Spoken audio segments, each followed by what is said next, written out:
저는 1968년에 육군사관학교에 입학을 해서 김신조 넘어온 날 입학을 했습니다. 혼났습니다.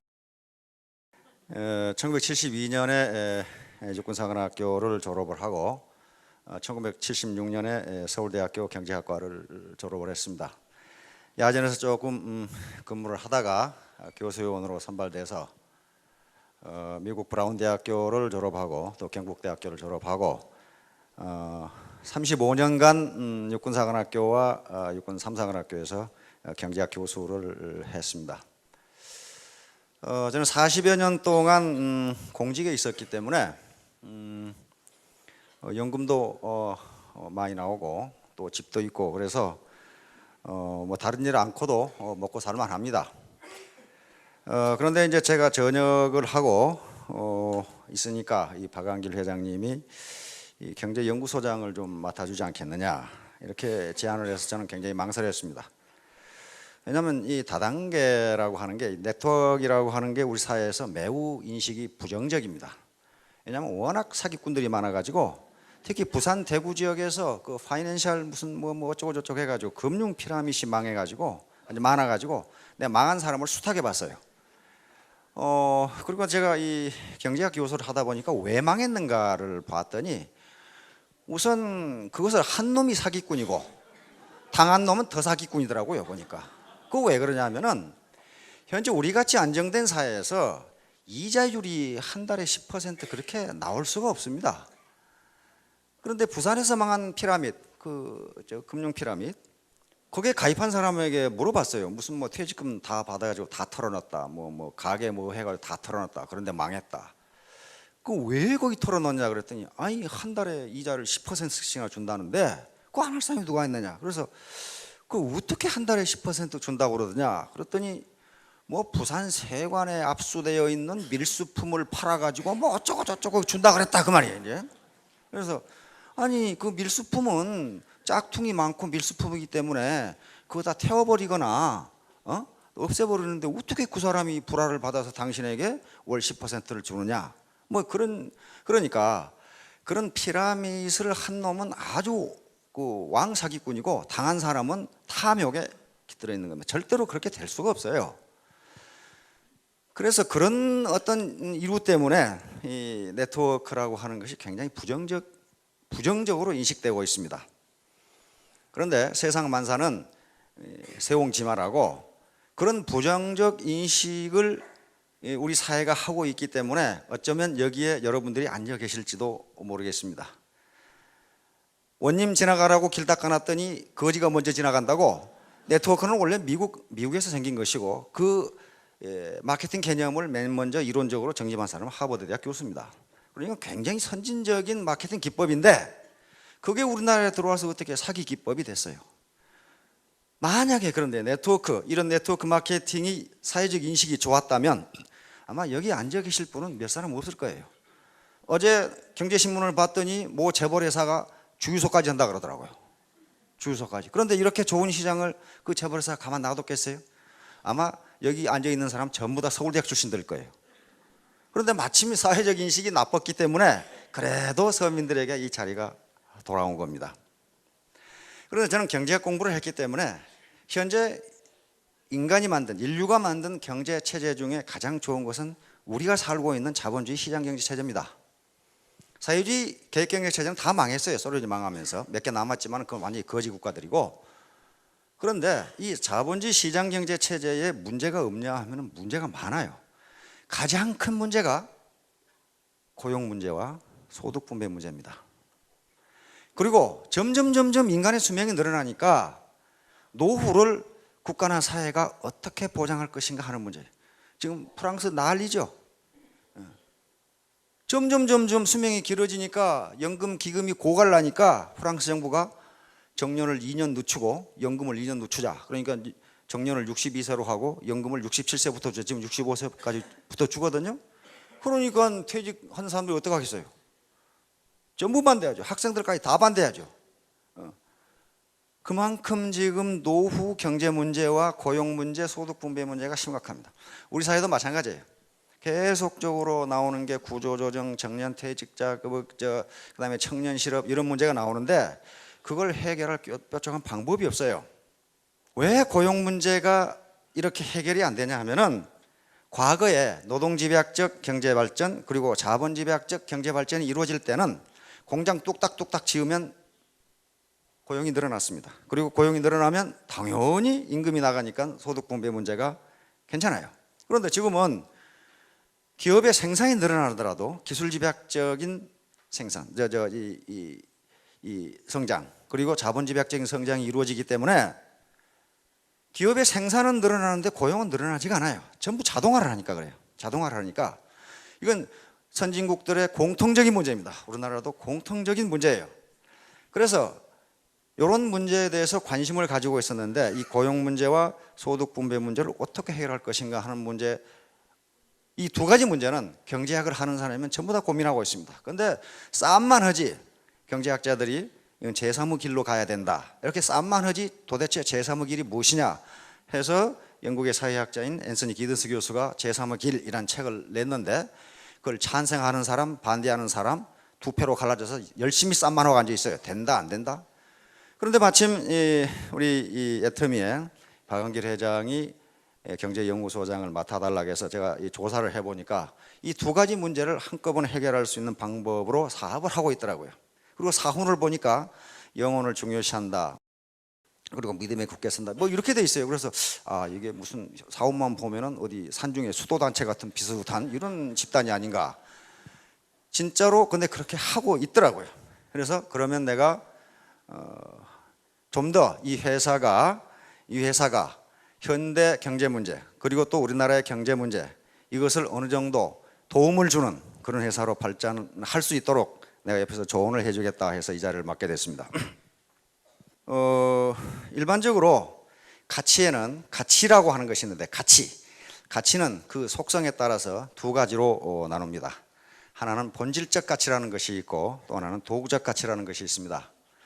본질적 가치라는 것은 그 자체가 목적이 되는 가치를 본질적 가치라고 부릅니다. 예를 들면 인간, 생명, 사랑, 진선미, 믿음, 긍휼 또는 자비 그런 것들, 그 다음에 또 겸손, 행복 이런 것들이 전부 다 본질적 가치입니다. 이것은 본질적 가치는 매우 장기적인 가치이고 동서고금을 막론하고 그리고 종교나 피부색에 관계없이 그것은 가치 있는 것이다 그렇게 인식하는 게 본질적 가치라고 생각하면 됩니다. 그런데 도구적 가치라고 하는 것은 자기에게 이익이 되기 때문에 추구하는 가치를 도구적 가치라고 부릅니다. 예를 들면 돈, 권력, 재산, 호의호식, 편안함, 경제성, 효율성 이런 것들이 전부 다 도구적 가치입니다.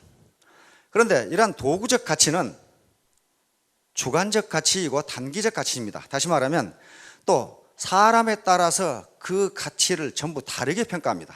예를 들어서 어떤 사람은 호의호식하고 잘 먹고 잘 사는 걸 매우 높이 평가하는 반면 성직자나 철학자나 수도자들은 그걸 매우 가치 없는 것으로 평가합니다. 따라서 이 도구적 가치는 한 사람에 따라서 다르고 사람마다 다 달라요.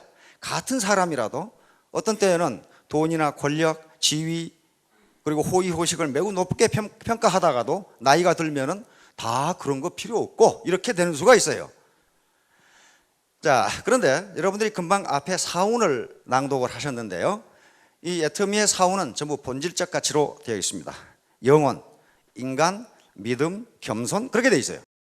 다시 말하면 본질적 가치를 추구하는 수단으로서 다시 말하면 도구적 가치로서 애터미는 경영활동을 한다 그런 의미입니다. 따라서 애터미가 여러분들에게 제공해 드리는 것은 도구적 가치를 제공해 드립니다. 그 도구적 가치가 뭐냐 하면은 절대 제품과 절대 시스템이라고 하는 도구적 가치예요. 그러니까 이 도구적 가치를 애터미는 여러분들에게 제공해 주고 본질적 가치를 실현하도록 하는 겁니다. 애터미가 궁극적으로 추구하는 본질적 가치는 균형적인 삶이라고 하는 본질적 가치입니다. 그 균형적인 삶을 사는 데 있어서 반드시 이 도구적 가치가 필요하다는 거예요. 애터미가 말하는 균형적 가치는 균형적 삶은 경제적으로 자유롭고 그리고 배우고 싶은 것을 배우고 또 내 가족, 내 이웃을 사랑하고 그리고 사회에 공헌하는 삶, 내 중심에 잘 먹고 잘 사는 삶이 아니고 그것을 초월해서 사회에도 공헌하는 삶, 이것을 균형 잡힌 삶이다 이렇게 정의하고 있는데, 이것을 실현하기 위한 도구적 가치로 애터미는 여러분들에게 절대 제품과 절대 시스템을 제공해 드립니다. 그러면 절대 제품과 절대 시스템이라는 도구만 있으면 성공하느냐? 네버, 절대로 그렇지 않습니다. 사업자 자신이 자기 스스로 절대 시간이라고 하는 투자를 하지 않으면 절대로 성공할 수가 없습니다. 가만히 앉아서 성공하는 법 없어요. 세상에 공짜는 없다고 그럽니다. 감나무에 감이 주렁주렁 열렸는데 홍시야 떨어져라 하고 감나무 밑에 입 벌리고 있어봐야 떨어지지가 않는다 그 말이에요. 떨어지기도 하죠. 그러나 하필 입으로 안 떨어지고 눈으로 떨어지는 수도 있어요. 감나무에 주렁주렁 열린 맛있는 감을 따 먹으려면 사다리를 타고 올라가서 따야 되지, 그 밑에 자빠져 누워 있어가지고는 감을 먹을 수가 없다는 거예요. 바로 애터미가 제공하는 절대 제품은 감나무에 주렁주렁 열린 감이고, 애터미가 제공하는 절대 시스템은 사다리입니다. 사다리를 올라가는 것은 누구도 대신해 줄 수 없고 자기가 직접 올라가서 따야 됩니다. 사다리를 올라가는 수고도 나는 않겠다, 그럼 뭐 하는 수 없죠. 뭐 평양감사도 제 싫으면 그만이라는데. 그런데 사다리를 올라가려고 그러니까 자꾸 바지가랭이를 잡아다니는 놈이 있어요. 못 올라가게 자꾸 잡아다녀. 그게 뭐예요 그게? 자꾸 바지가랭이를 잡아다니는 놈. 그게 자존심이라고 하는 거예요. 자존심이 자꾸 잡아다녀. 그 자존심의 근거는 주로 과거에 있습니다. 과거. 내가 서울대학 나왔는데 말이야, 나를 리크루팅 하려고 한 놈 보니까 말이야, 이 하파리 대학 나왔는데 내가 그래도 서울대학 나왔는데, 그리고 내가 그래도 말이야 이 고급 대기업의 간부였는데 말이야, 부장 차장이었는데 저 허접한 사람들하고 내가 사업을 해? 내 굶어 죽었으면 죽었지. 그럼 굶어 죽어야지, 하는 수 없어요 그건. 그 과거를 떨쳐버리지 않으면, 그 자존심이라는 자꾸 바지가랭이를 잡아다니는 걸 떨쳐버리지 않으면 사다리에 올라갈 수가 없습니다. 그 감이 있어도 가만히 보고 있을 수밖에 없어요. 그래서 신화에 보면은 기회의 신이 나옵니다. 그 신 이름은 카이로스예요. 올림포스 최고 권력자인 제우스 신의 아들입니다. 그런데 카이로스라고 하는 기회의 신은 어떻게 생겨먹었냐 하면은, 앞에는 머리숱이 굉장히 많고 뒤는 대머리로 생겨 있고 다리와 등에는 날개가 돋아 있고 그리고 빨개 벗고 있습니다. 한쪽 손에는 저울을 들고 있고 한쪽 손에는 칼을 들고 있고 이렇게 되어 있습니다. 그리고 카이로스의 팔 뒤꿈치는 항상 들려 있습니다. 왜 그렇게 생겼냐 하면은, 빨개 벗고 있는 것은 모든 사람이 빨리 발견할 수 있도록 빨개 벗고 있는 것이고, 앞머리에 숱이 많은 것은 기회가 자기 앞으로 오면 움켜잡으라고 그렇게 앞머리에 숱이 많게 되어 있습니다. 뒷머리가 머리털이 하나도 없이 대머리로 되어 있는 것은 일단 놓친 놈은 절대로 잡지 못하도록 뒷머리에 머리가 없고, 다리와 등에 날개가 돋쳐 있는 것은 기회를 놓친 놈이 잡으러 오면 빨리 도망가라고 그렇게 되어 있다고 합니다. 한 손에 저울을 들고 있는 것은 이것이 기회인지 아닌지 빨리 달아보라는 것이고, 한 손에 칼을 들고 있는 것은 기회라고 생각되면 칼같이 결단하라는 그런 의미라고 합니다. 그래서 기회는 왔을 때 잡아야지 이미 지나가 버린 다음에는 기회를 잡을 수가 없습니다. 애터미는 여러분들에게 부자가 될 수 있는 또는 성공할 수 있는 기회를 제공해 드리는 것이지 부자를 만들어 주지는 않습니다. 감을 달게 만들어 놨고 그 감나무에 올라갈 수 있는 사다리를 제공해 주는 거지, 직접 올라가서 감을 따주지는 않습니다. 그렇게 할 수가 없어요. 자기가 해야 되는 거예요. 자기가. 톨스토이라는 러시아 대문호가 쓴 마지막 책이 살아갈 날들을 위한 공부라는 책이 있어요. 산 날을 위한 공부가 아니고 앞으로 살아갈 날들을 위한 공부, 그렇게 돼 있어요. 그 짧은 서문에 내가 인생을 살면서 인류에게 가장 내 사랑을 깊게 표현한 책이다. 그래놨어요. 마지막 죽기 전에 쓴 책입니다. 거기에 뭐라고 되어 있냐면 세 가지 질문이 되어 있습니다. 당신에게 가장 중요한 때는 언제인가? 당신에게 가장 중요한 일은 무엇인가? 당신에게 가장 중요한 사람은 누구인가? 이렇게 세 가지 질문이 되어 있어요. 톨스토이는 뭐라고 대답하냐면은 당신에게 가장 중요한 때는 바로 지금이고,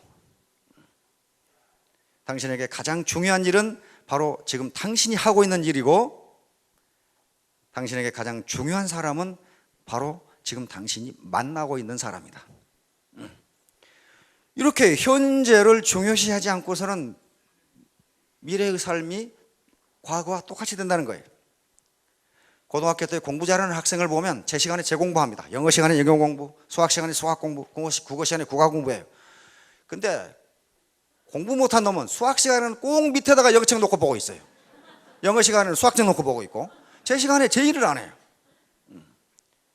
톨스토이의 말에 따르면 여러분들에게 가장 중요한 시간은 지금이고, 중요한 일은 지금 강의를 듣는 일이고, 가장 중요한 사람은 강사이고, 강사에게 가장 중요한 사람은 바로 여러분들입니다.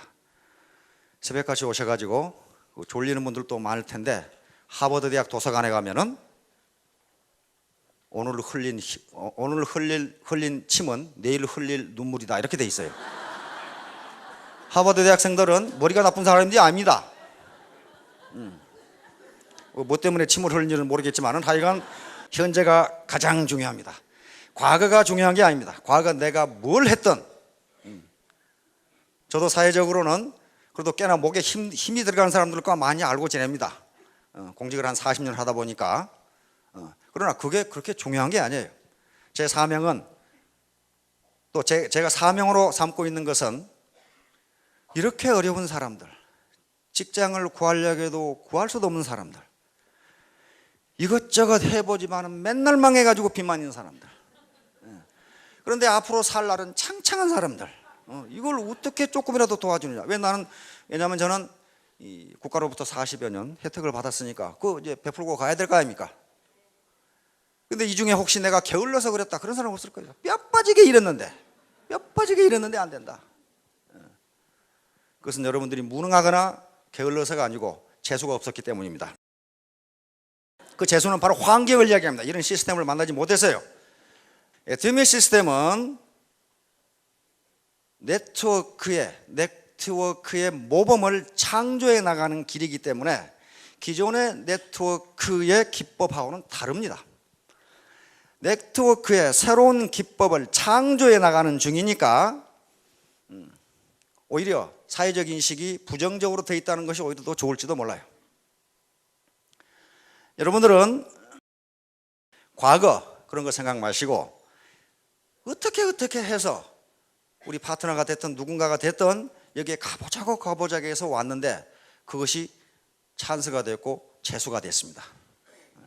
이것이 기회이고 찬스니까 기회의 신 카이로스가 도망가기 전에 빨리 앞머리를 틀어잡고 경제적 자유를 얻는 큰 성공을 이루기 바랍니다. 감사합니다.